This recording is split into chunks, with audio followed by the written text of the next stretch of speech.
ever get the feeling that no matter how careful you've been with your purchases, things inevitably just start to pile up slowly in your home?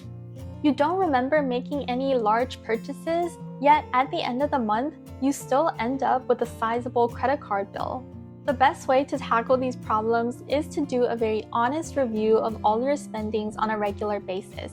For me, I also like to set up a list of categories of things that I don't purchase or purchase very minimally to help me set my boundaries. So here are 11 categories of things that I don't purchase that has saved me a lot of money over time. First up is home decorations. So these are your wall hangings, photo frames, cushions, rugs, souvenirs, vases, or random decors. I don't buy any of these things because one, we really don't have much surface space in our homes anymore to put these things. And second of all, we already have enough. We have certain pots of plants that were gifted to us from friends and family. And we have this throwback here which doubles as decoration as well as a blanket. I in general prefer a more minimal look to my home, and so I don't like to fill my surfaces with more of these things. To me, if I have too many decorations, they no longer stand out and they just end up cluttering my space. Plus, I really enjoy painting and making artworks myself, so if I ever feel like hanging something on the wall, I just put up one of my paintings. Next is kitchenware and diningware. So this would include everything from small appliances, various coffee machines, espresso machines, soda machines, ceramic pots, pans, air fryers, juicers, blenders, containers, all of these things. So many people spend so much money buying these things because they think that they're needs rather than wants. But most of these kitchen items are not necessary for making delicious homemade meals. If you just think back to your grandparents, like my grandma was an excellent cook. Her only tools were like a pair of chopsticks, kitchen knives, and kitchen scissors. And she was able to make a huge variety of delicious foods. To me, these items can be helpful and they might be fun to use, but on the other hand, they are very hard to store, they're sometimes a hassle to use, and they are very expensive. So I don't buy these things anymore, and that saved me a lot of money. Third category is excessive clothes, shoes, and bags. I have to confess that I'm actually someone who's very into clothes, fashion, and shoes. Like I really enjoy putting together outfits and looking on Instagram for outfit ideas. But I know this category of things can be a slippery slope.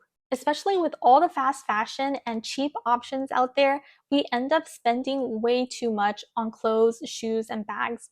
So I really try to control my impulse and desires for these items. I limit to shopping for these items to only once or twice a year. And I just remind myself that I already have enough and that more clothes would not make me dress better. Fourth category is alcohol and drinks, which is another category that was very difficult for me. I've mentioned in another video that I'm someone who loves the taste of alcohol. Like I just love the taste of a cold beer, wine, and certain cocktails. So it's very hard for me to resist the urge to order a drink whenever I go to a restaurant. But obviously, as you grow older, you just learn to make better decisions for your wallet and your health. I can no longer deny that drinking alcohol is just not doing me or my sleep any good. So now I only drink very minimally and only on social and special occasions. And we all know how much money that can save a person because restaurant bills are just that much cheaper when you don't order any drinks. Fifth category is expensive tickets to events or theme parks. Don't get me wrong, I definitely really enjoy all of these things.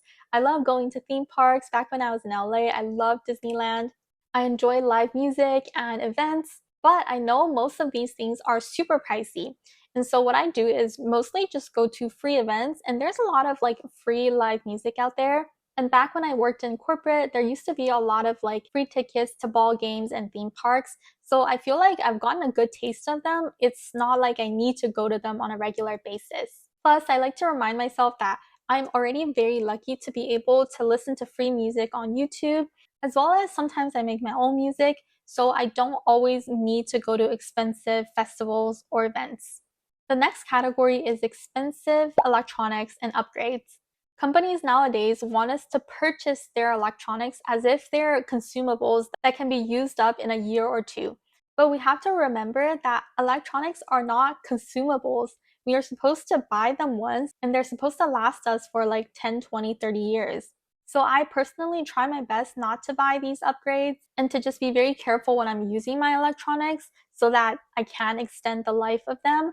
For example, I always turn off my phone and my computer at night, make sure not to overcharge any of my batteries, put things in cases so that they're well protected, and I try not to purchase too many new gadgets. Like nowadays, it's been very popular to get these like multiple health trackers from watches to rings to mattresses, and I try not to follow that trend.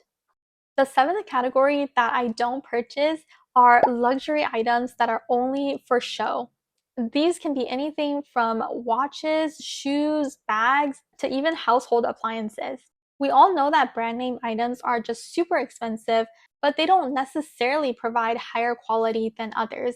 So their main purpose is to show off that we have this piece of item with us to people around us. But of course, these things are not necessary to show that you're living a happy and fulfilling life. The way to show that you're living a successful and happy life is just by being happy, by being healthy, and by treating others well. People will naturally be drawn to you and respect you and see that you are a very successful person. Having these items not only will not gain you any extra respect, but they also might cut you off from people who just consider you a snob. The eighth category of things that I don't buy are random hobby items. I've definitely made a mistake before in my 20s when I bought my guitar thinking that I'm going to practice like crazy every day and I'm finally going to become a guitar player. Needless to say, that didn't happen and my guitar just ended up laying in my closet. This can happen to a lot of things, not only musical instruments, but just random sporting equipment or even cameras or arts equipment. Overall, I don't think that this is a bad category to spend money on because it can be very fun and interesting to experiment with hobbies, especially if you have the budget and time. I think building a hobby is a very worthwhile pursuit. But for me personally, right now, I don't have the time nor the budget. So I've made myself the rule that I'm not going to purchase any of these hobby items until I've actually picked these up as hobbies and I'm very used to using them on a regular basis. The next category of things is beauty products. So this is your skincare, makeup, hair care. To be completely honest, I still buy a couple of these items, which you can see on my video here about my routine. But in general, I've definitely gotten off the train of buying a bunch of beauty and skincare items. If you've ever been to a drugstore or a Sephora, you'd be surprised how many different types and brands of these items exist on the market. But all of these products can be extremely toxic and very expensive. I also realize that they just don't make a huge difference in my look and appearance. So I definitely think these products are unnecessary for me and I don't like to spend time or money on them. The 10th category of things that I don't purchase are things for my car. I've talked about in this video how I came to live in Canada without a car and I realized that it's really not a big problem. I live pretty close to downtown and city center, so I take the bus and metro to everywhere I go, and I just do my groceries on foot. On the occasional long weekend, we might rent a car and drive out somewhere outside the city, but most of the time, I definitely don't feel the need for a car. And anyone who has a car knows how expensive maintaining a car can be. From parking to gas to car registrations, or God forbidden, any accidents, or if you haven't paid off your car yet, your car payments, these things can add up to thousands, if not tens of thousands a year. So not having a car is definitely a huge money saver. And finally, the last category is subscriptions. From Amazon Prime to Netflix, HBO Plus, to apps and supplements and coffee, everything nowadays can be subscriptions. Because I'm very uncomfortable with the idea of businesses just having access to my wallet and taking a set amount every single month, I've canceled out all of my subscriptions from my Amazon Prime to my Netflix to my iCloud storage even. And after I did that, I did not feel a single bit of difference. I didn't feel bored. I didn't feel like I needed entertainment.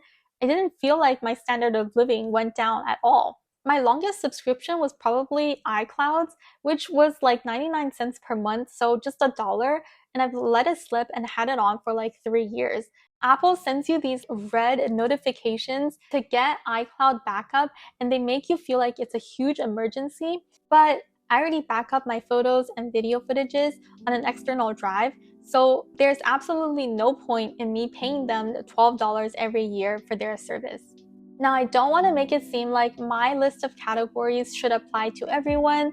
Everyone has their own way of living, and I definitely purchase a lot of things that other people don't find necessary. Like, I spend a lot on international trips, on painting and art supplies, and on a ton of cat food and vet bills. So at the end of the day, it's definitely a personal choice, but I would like to encourage everyone to build a list of categories of things you don't want to spend money on, because I don't think we should foster desire for every single thing in life. Thank you so much for watching today, and as usual, I hope you have a peaceful rest of the day. Bye.